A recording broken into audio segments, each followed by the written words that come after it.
How many molecule are present in 1 ml of water? क्या करोगे बेटा? 1 ml का मतलब है 1 ग्राम। 1 ml का मतलब है 1 ग्राम। अब मुझे मास पता है बेटा, तो नंबर ऑफ मोल्स निकाल दो। तो गिवन मास, यही फॉर्मूला है हमारा, एक ही फॉर्मूला है, given mass by molar mass equals to given particles by standard 1 particles. Gram upon H2O का जो भी मास होगा। क्या होगा बताओ? कितना डिफिकल्ट है निकालना? निकालो। 18। एक 1 हाइड्रोजन का 1 इंटू 2 और ऑक्सीजन का 16, 18 gram. Given mass, given particles x, standard particle 6.022 into 10⁻23।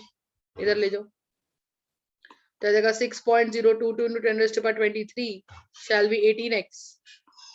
तो 18 नीचे आ जाएगा फिर, तो ये हो जाएगा 6 3 18, तो 1/3 into 10⁻23 शैल बी x। तो ये जाएगा 0.33 into 10⁻23 shall be x। Are you understanding my point? बताइएगा। नो मैम, पॉइंट में ना करे तो मैं नंबर कटेंगे। हाँ, एक अगर आप कैलकुलेशन नहीं करते हो, अगर आप कैलकुलेशन नहीं करते हो तो यू लूज बेसिकली 1 हम मार्क। जैसे आपका 6 पॉइंट जो वैल्यू है उसका आपने 18 से डिवाइड किया, तो आपने बस 3 लिखा, उसे पॉइंट में नहीं किया, तो उसके नंबर कटेंगे। 1/3 करा, उसको पॉइंट में करा तो सही। अगर तुमने नहीं किया, हाँ, तो जाएंगे ना एंड में, अगर तुम इसको डेसिमल में नहीं लाए तो आधा या एक नंबर पूरा पूरा हम जैसे चलेगा। 6.022 को करना था 18 से, तो आपने सीधा 1/3 लिखा, आपने 18 पॉइंट को करके नहीं किया वैसा। हाँ बेटा, उसके नहीं कटेंगे, तू सीधा बस ऐसे लिख दे और सीधा तू ये लिख दे, तेरे को पूरे नंबर मिल जाएंगे। नोबडी इज आस्किंग यू कि तूने वो कैलकुलेशन कैसे करी, ठीक है? तू चाहे अपनी घड़ी में कैलकुलेटर लगा के ले जा, तू बस सीधा आंसर लिख दे। समझ रही? एक्सक्यूज हाँ जी। मैम, हमारी मैम ने एक दिन टेस्ट लिया था, तो उसमें ऐसे पॉइंट में वैल्यू आई थी, तो मैम ने बोलता पॉइंट के आगे 0 मत रखा करो। ये मैम ने बोला कि इसको शिफ्ट करके उसकी वैल्यू -1 कर दो। वो ठीक है, वो she is trying to tell you in the scientific way, she is not wrong, neither I am wrong, ठीक है? वो क्या है कि she is trying to abide by the standard rules of mathematics. तो वहां पे ऐसा होता है कि अगर आपके पास 0.33 into 10⁻23 है, तो the basic scientific rule says कि आपको इसको साइंटिफिक नोटेशन में लाना है। और साइंटिफिक नोटेशन का ये रूल होता है कि आप 0 नहीं रखते हो, आप इसको यहाँ ले आओ। गलत वो भी नहीं है, गलत मैं भी नहीं हूँ, आप रखोगे तो कोई फर्क नहीं पड़ जाएगा, तो वो एक आगे आ जाएगा, ये 22 हो जाएगा, विच इज ओके, कोई दिक्कत नहीं, ठीक है? तो that is not a problem, कोई नंबर नहीं काटेगा तुम्हारे उसके, ठीक है? चलो, और काटने भी नहीं चाहिए, मुझे लगता है वो मैथ्स का पार्ट है। चलेगा, समझ में आ गया? 1 ml से कंफ्यूज मत होइएगा, अगर मैंने आपको दे दिया 5 ml 6 ml तो कोई दिक्कत नहीं है। अब देखो, अब यहाँ पे एक क्वेश्चन है, आपको कहता है कि when sulphur 10 grams of sulphur is burnt with oxygen, 10 grams of oxygen, 20 grams of sulfur dioxide is formed। क्या बात है?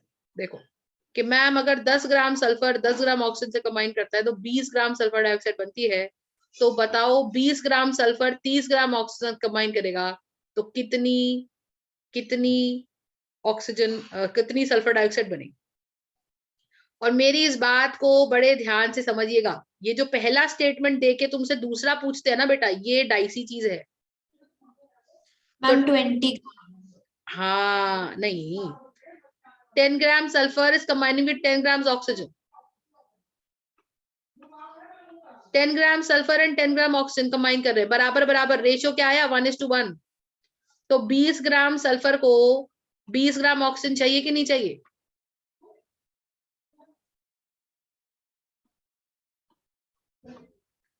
Are you understanding? लॉजिक समझ में आ रहा है या नहीं?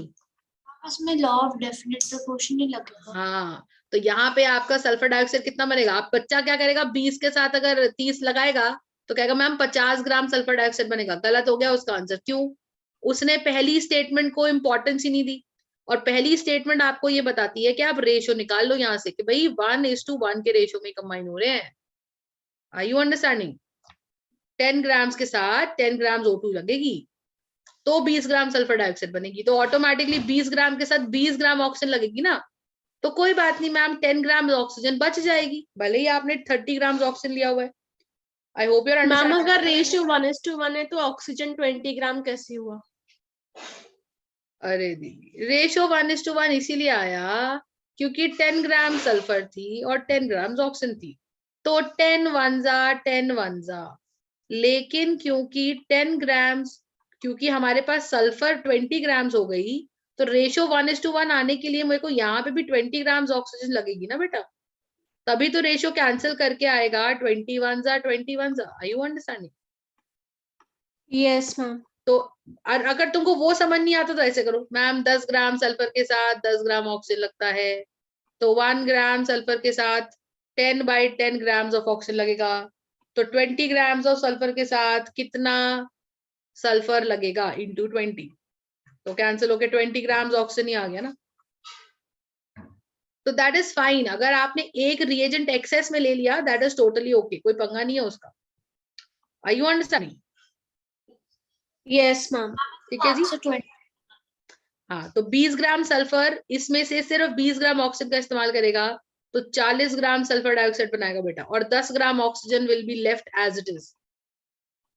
ठीक है Tanesh, I hope you are understanding बेटा, समझ में आ रही है Tanesh? You are not speaking up. हाँ आ रही है बात समझ? चलो आगे चलेगा, very important question. Then question number 81 देखो, कहता है calcium carbonate decomposes on heating to form calcium oxide and carbon dioxide.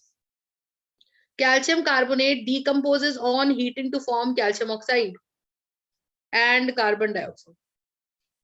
When 10 grams of calcium carbonate is decomposed, calcium carbonate decompose पे होता है। हाँ जी, CaCO3 के जब आप हीट कर दोगे तो CO2 उड़ जाएगी और CO रह जाएगा।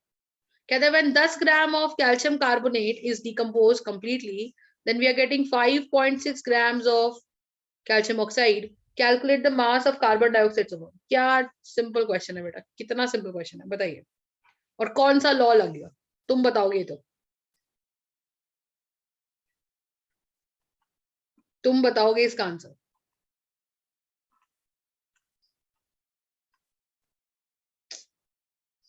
भाई ये भी मुझे कराना पड़ेगा तो फिर। Ma'am conservation of mass. Correct. Reactant कितना है? 10 ग्राम। रिएक्टेंट कितना है? 10 ग्राम। तो प्रोडक्ट भी कितना होगा? 10 ग्राम। तो 10 ग्राम बराबर 5.6 प्लस एक्स, मैंने कहा भाई बन गया होगा CO2 x ग्राम्स, तो यहां से x कितना आ जाएगा? 10 माइनस 5.6, तो 0.4, और ये हो जाएगा 4.4 gram, shall be x। Are you understanding? Right? Yes. Yes ma'am. Next question करो। Sodium is represented as Na1123। What is its atomic mass? बताओ। 11। I'm 23. 23 यूनिट के साथ मास पूछ रहा है, मास नंबर नहीं पूछ रहा है। What is it's gram atomic mass? 23 U. ग्राम। 23 ग्राम। हाँ। How many atoms of Na will be there in 11.5 grams of the sample? How many atoms of Na will be there in 11.5 grams of the sample? बताइए। Given mass? 11.5 upon 23. This is number of moles, and this is also equals to given particles x upon standard particles. तो ये 11 2 22 होता है, तो ये आपका 11.5 2 हो गया। क्रिस क्रॉस कर लीजिए, तो यहाँ से x की वैल्यू कितनी निकल के आएगी बेटा? 6.022 into 10 raised to power 23 by 2, तो ये मेरे पास जाएगा 3.011। So x shall be 3.011 into 10 की power 23. Are you understanding my point? Yes ma'am. Got it? Yes. आगे चलेगा। नेक्स्ट क्वेश्चन कहता है, और ये सब तो थ्योरी है, calculate the names of the following. ये नाम आप लोग लिखोगे बेटा, ये नाम इसको थोड़ा करेक्ट करके मैं लिखवा देती हूँ। This is CA3PO4 whole twice, this is KHCO3, no change in this, 3 नीचे आएगा। NH4Cl, इसके रेडिकल्स के नाम आप लोग को पता होने चाहिए, FeOH होल ट्वाइस और कॉपर सल्फाइड। ये तुम लोग करोगे 86। अच्छा 86 का मैंने आंसर भी दे रखा है, ठीक है। तो 86 का आंसर है how does Berzelius assign the symbol to the element. ये बताया हुआ है मैंने आपको कि मान लीजिए हाइड्रोजन है, तो बर्जीलियस नाम के एक साइंटिस्ट ने बोला था कि जो भी एलिमेंट का नाम है आपको उस नाम का पहला एलिमेंट को कैपिटल में लिख देना है। और कभी कभी अगर हीलियम है जैसे, तो हीलियम का H और HE, कि अगर मान लीजिए H किसी पहले एलिमेंट में यूज हो गया, तो फिर दूसरा एलिमेंट अगर H से ही शुरू हो गया, तो आप उस एलिमेंट का पहला एलिमेंट, पहला अल्फाबेट और दूसरा, इन दोनों को यूज करेंगे। पहले वाला कैपिटल में यूज करेंगे और दूसरा वाला आप यूज करेंगे स्मॉल लेटर्स में, लोअर केस में। I hope you're understanding. बोलिएगा कहीं पे भी कोई दिक्कत है बेटा इसके अंदर तो बताइए।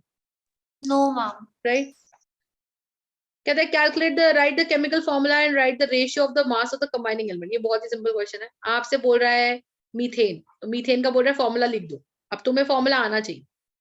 बोल रहा है कार्बन डाइऑक्साइड, तो CO2। हाइड्रोजन सल्फाइड, तो H+1 होता है और सल्फाइड S-2 होता है, फॉर्मूला बनेगा H2S। देख रहे हो तुम, इन्होंने सब यूज कर लिया तुम्हारे लिए। क्रिस क्रॉस करके तुम बनाओगे किसी किसी का, तो H2S हाइड्रोजन का वैलेंसी होता है +1। सल्फाइड बोल रहा है बेटा, सल्फाइड मतलब अकेला sulphur with -2 charge. Criss cross करोगे तो क्या आ जाएगा बेटा, H2S। समझ पा रहे हो मेरी बात। तो अब आपसे बोल रहा है कि फॉर्मूला लिख दो, लिख दिया जी। अब कहता है उनका रेशियो बाय मास निकाल दो। तो कार्बन है 12, हाइड्रोजन है 4, 4 1 4 3, तो रेशियो आ गया 3:1। Are you understanding. CO2 में कार्बन है 12, ऑक्सीजन है 16 to the 32, तो 2 6 2 16 2 3 2 8, so ratio is 3:8। Are you understanding my point? H2S में क्या हमारे पास है बताइए। हाइड्रोजन का मास है मैम 2। 2:32। हाँ, तो रेशियो सिंप्लीफाइड करना पड़ेगा 1:16। Are you understanding my point? So ratio shall be Yes, 1:16। ठीक है। अब कहता है what kind of elements have the tendency to lose electrons. कौन लूज करते हैं बेटा, मेटल्स के non metals.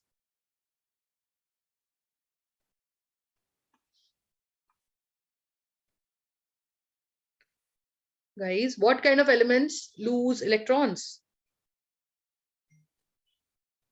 Non-metals. Non-metals lose electrons, क्या बात है। इसके लिए refer to notes, refer to notes. हंसने की बात नहीं, शर्म आनी चाहिए, मतलब हद हो गई। मेटल्स लूज करते हैं। What are nucleons? It is a collective name for protons and neutrons. It's a collective name for protons and neutrons. समझ रहे हो, लिखो इसको। Protons and neutrons न्यूक्लियस में रहते हैं बेटा। The collective name of protons and neutrons is nucleons. I hope you're understanding. समझ में आ गई बात सबको? यस तो मैम। बोलो। Yes ma'am. आगे चलिए, करो अब तुम लोग ये वाला करो। An element X has valency 3.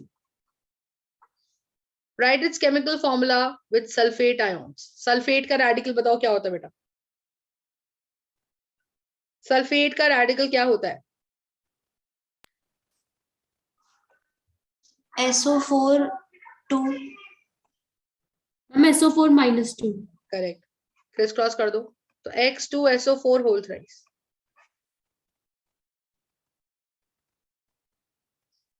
Alright, X2SO4 whole thrice.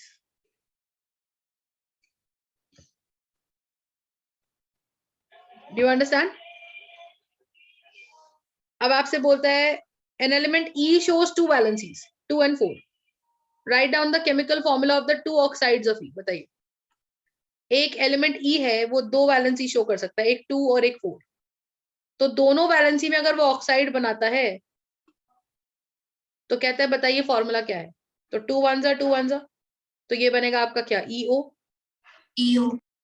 और 2 1 2 2, तो ये क्या बनेगा, EO2।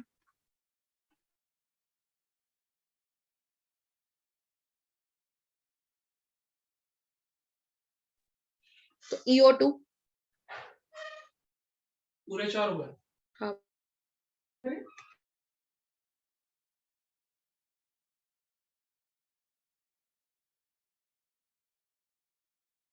Are you understanding everybody? तो दो ऑक्साइड्स हमारे पास क्या बन गए बेटा? दो ऑक्साइड्स हमारे पास बन गए. E का वैलेंसी अगर +2 है, oxide will not change beta, oxide will remain O -2.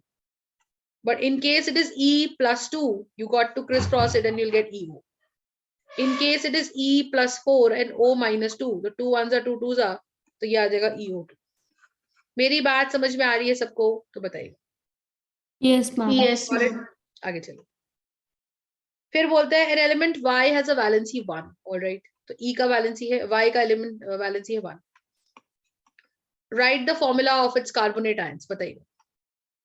Ma'am Y2CO3. Carbonate is this, criss cross करेंगे Y2CO3. ठीक है, समझ में आ गई बात सबको? आगे चलो. Yes ma'am. अब बताओ, कहता है an element, a compound XH is formed by the combination of an element X with hydrogen. Find the valency of element X. State the formula of the compound formed by the combination of X with the hydrogen and with oxygen. Ma'am 1 valence. बिल्कुल, hydrogen का valency +1 है तो oxygen का valency -1 है. ठीक है, अब वो कह रहे हैं उसे ऑक्सीजन से कंबाइन करा दो. मैंने कहा जी X का वैलेंसी 1 है, O का 2 है, तो क्या बनेगा? X2O. Are you understanding my point? Yes ma'am. Got yes it? Ma'am.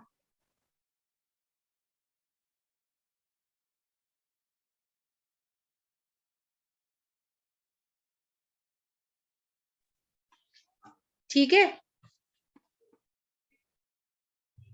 are you understanding? Yes ma'am.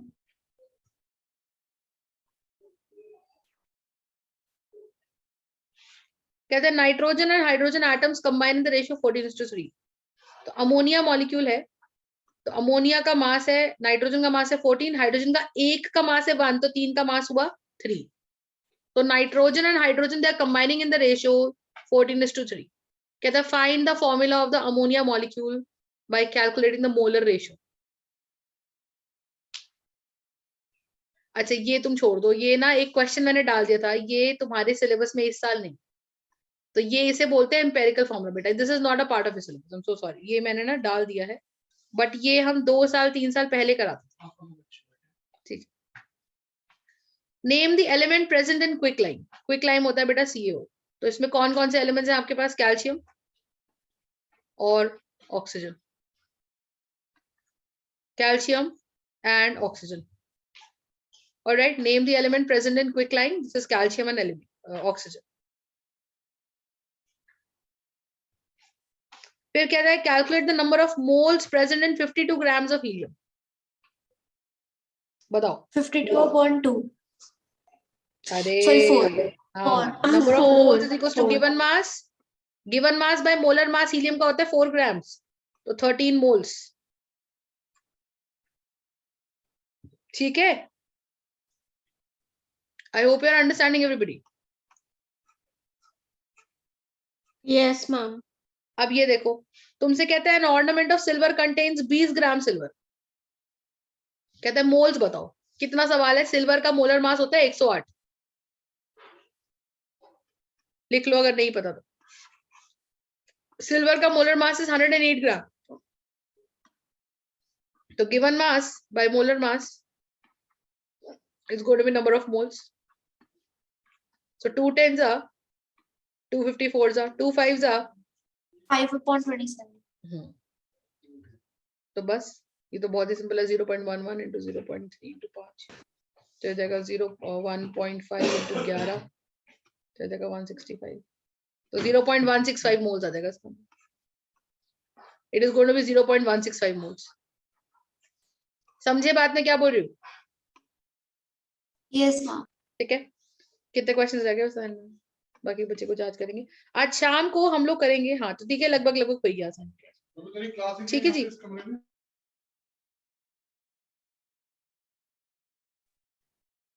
ठीक है जी, चलो. So you can connect your maths class everybody now. Thank you so much. Who has connected just now? Chhavi Arora. Who is Chhavi Arora? Ma'am मैं छवि. अच्छा, you are Chhavi Arora. Oh, I didn't know. Yes ma'am. Alright alright, ठीक है. Let everybody join in. है